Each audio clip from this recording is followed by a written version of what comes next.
Fala família Superação, beleza? Mais um vídeo aí com o Jonathan Gonçalves. E hoje, gente, o vídeo vai ser mais uma vez sobre a minha mãe. Hoje o vídeo vai ser sobre a morte dela, beleza? Muita gente conhece ela aí, só que não sabe de fato o que aconteceu. Então eu estarei contando aí detalhes sobre a morte dela, beleza?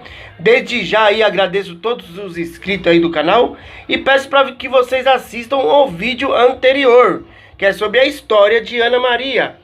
Então já entre lá, vou deixar o link na descrição desse vídeo, beleza? Então estarei contando hoje aí detalhes e esse vídeo vai ser sobre a morte da minha mãe, Ana Maria Costa Gonçalves, beleza? Então sem demora, roda a vinheta!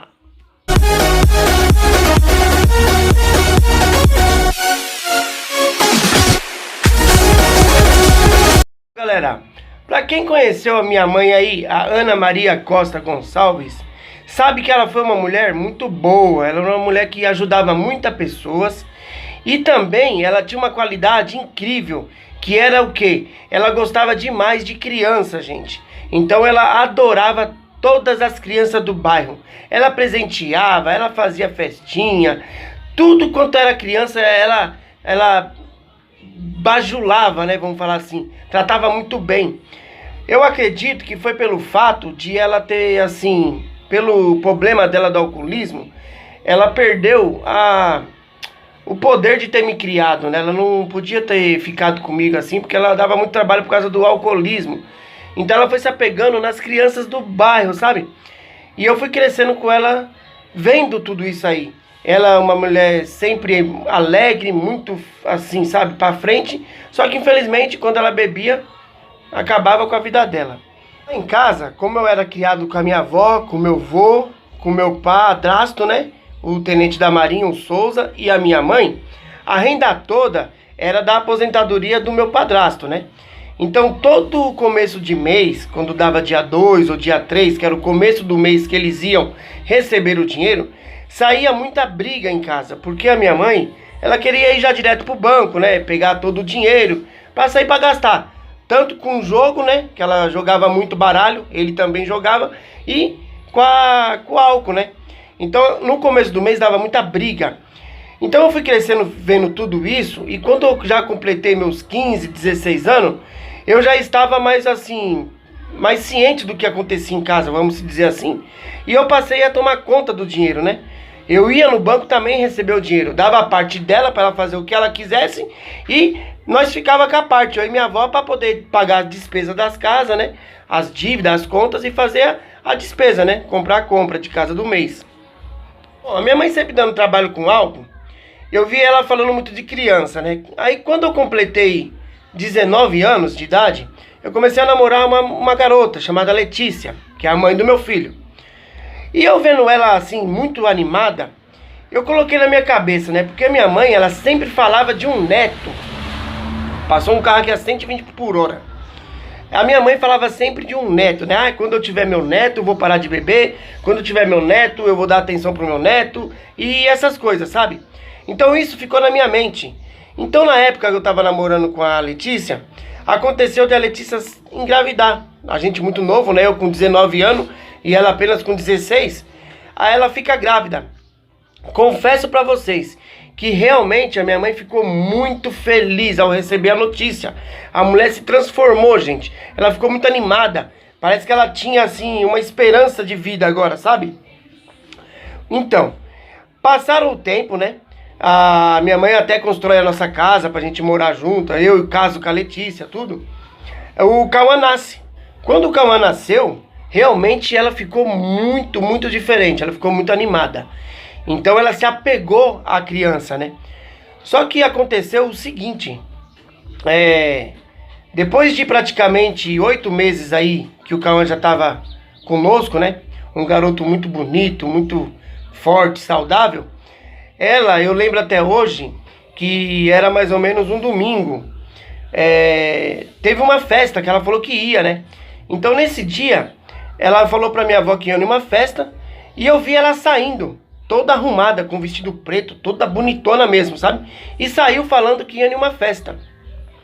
Eu até estranhei, né, tudo. Até perguntei pra minha avó. Mãe, eu chamava minha avó de mãe também. mãe, onde que a mãe vai? Ela falou que vai numa festa. Eu falei, vixe, tá bom. Aí ela saiu, beleza. Domingo, chegou a noite, ela não voltou pra casa.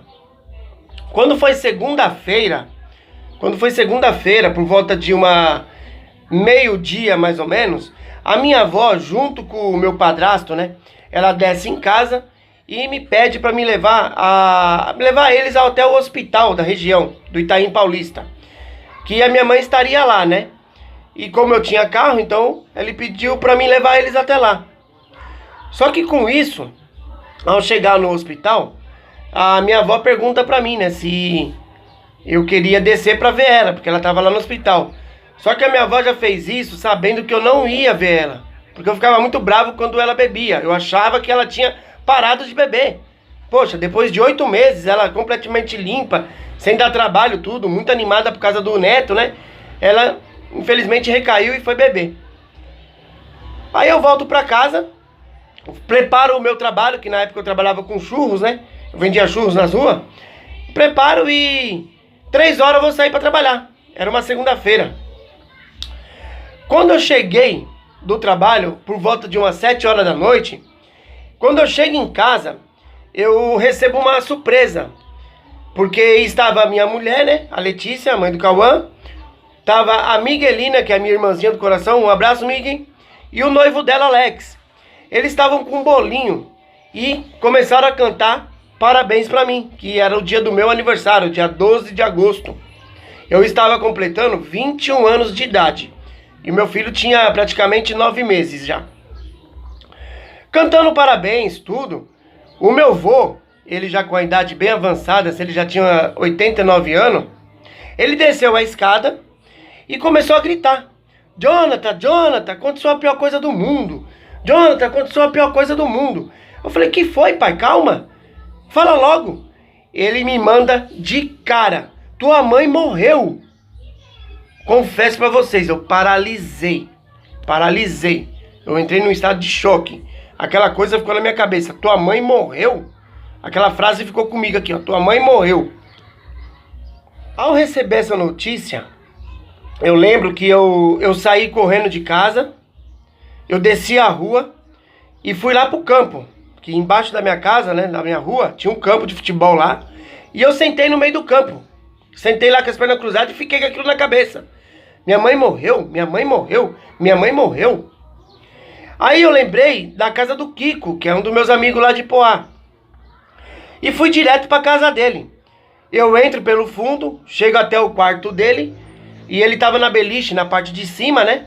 E eu sento na parte de baixo. E fico com aquela coisa na minha cabeça. Tua mãe morreu, tua mãe morreu. Ele percebe isso e tenta falar comigo, né? Jonathan, o que aconteceu? Fala comigo. Alguma coisa do tipo assim. E eu muito quieto, eu não conseguia falar. Tava enroscado aqui na garganta. Eu lembro que eu peguei ao lado um caderno com uma caneta e escrevi: Kiko, minha mãe morreu. E dei pra ele lá em cima pra ele ler. Nessa hora que ele leu, realmente eu desabei. Porque foi a hora que ele desceu, ele me deu um abraço, né? E começou a tentar me consolar. Aí foi onde que eu soltei o choro, fiquei todo desesperado. Na verdade, quando a minha avó foi pro hospital, quando eu levei ela, não foi para fazer visita pra minha mãe, e sim para reconhecer o corpo na época, né? Porque haviam achado ela jogada na rua, ela estava bastante machucada, né? E infelizmente ela faleceu 5 horas da manhã, com parada respiratória, né? Ela teve muita complicação aí. E aí vieram me dar essa notícia muito em cima, assim, sabe? Foi onde que eu tive um estado de choque, minha mente ficou muito perturbada. Então chegou o dia do velório e eu muito desesperado, muito agoniado, sabe? Porque assim, por mais que a gente brigava muito, eu e minha mãe, quando ela tava bem, a gente se dava bem, sabe? E eu não entendia o que era o vício. Eu não entendia que ela realmente era uma pessoa problemática, doente, né? E quando ela tava no alcoolismo, quando ela tava bêbada, eu maltratava muito ela. Eu não tinha essa noção, né? E o pior, gente, quando ela morreu bem no dia do meu aniversário, dia 12 de agosto. E eu também tava com uns 12 a 13 dias já brigado com ela, sem se falar. Então foi um choque muito grande pra mim. Quando chegou o dia do velório, eu lembro até hoje que eu não queria ir no velório, eu fiquei muito agoniado. Me colocaram no ônibus e me levaram. Quando eu vi aquele caixão, gente, graças a Deus o caixão foi lacrado. Eu comecei a bater no caixão, eu comecei a socar o caixão. Eu queria tirar ela lá de dentro de qualquer forma, porque eu não acreditava no que eu tava vendo. Minha mãe morreu? Como assim? E eu gritava muito. Eu batia no caixão para tentar tirar ela lá de dentro. Que foi aonde minha avó teve a atitude, né, de me dar um comprimido que minha mãe tomava para dormir, diazepam. Comprimido muito forte, hein? E eu lembro que eu tomei esse comprimido aí e apaguei. Dormi 2 dias seguidos praticamente. E assim foi que minha mãe morreu. A minha mãe morreu da seguinte forma. Ela saiu para beber. E com certeza ela foi beber em algum lugar que ela não conhecia, né? Por mais que a minha mãe, ela fosse bêbada, ela bebia muito assim, ela não gostava, ela não aceitava homem perto dela. Ela não aceitava homem vir com brincadeira besta pra cima dela. Então eu acredito que alguém, sem conhecer a minha mãe, né? Foi mexer com ela, roubaram ela, levaram tudo que ela tinha. E com certeza foi tentar fazer algo com ela. A minha mãe, pra muitos aí que não sabem, minha mãe lutava judô, gente. Ela faixa preta de judô, minha mãe, viu? Então eu acredito que ela foi tentar se defender de alguma coisa. Nessa daí ela deve ter dado trabalho pros caras, né? Pra quem fez isso. E aí judiaram dela, bateram e chegaram até a dar uma facada nela. Ela ficou com um traumatismo abdominal, né? Perfuração de arma branca, deu no laudo. Bem perto assim do estômago, da barriga, né? Então essa foi a causa da morte dela. Alguém foi mexer com ela, fizeram algo de mal pra ela. E ela foi tentar reagir, se defender e... ela acho que estava muito bêbada, não conseguiu se defender de fato. Eu até pode ter tentado se defender, mas os caras viu que ela era meio assim, brava, essas coisas. Então os caras foi e deram uma facada nela. Foi onde ela caiu na sarjeta, né? Deixaram ela lá jogada e acharam o corpo lá. Ela já muito mal mesmo. Só que ela chega com vida no hospital. Só que infelizmente não resistiu os ferimentos, né? Porque deu traumatismo craniano, deu perfuração de faca no abdômen. Ela tava com anemia, muito fraca, então veio a óbito, né? E o que mais me deixou, assim, pensativo foi o fato de ela ter dito as últimas palavras dela. Que foi a seguinte. Ela disse ao médico que falasse pra mim perdoar ela, que ela tentou, mas ela não conseguiu sair do alcoolismo, né? Então essa foi a trágica morte da minha mãe aí, a Ana Maria Costa Gonçalves. Infelizmente ela morreu com 42 anos só e uma morte muito ruim, né, gente? Galera, essa foi a história de Ana Maria Costa Gonçalves aí, sobre a morte dela. E confesso pra vocês que isso mexeu muito com a minha cabeça na época.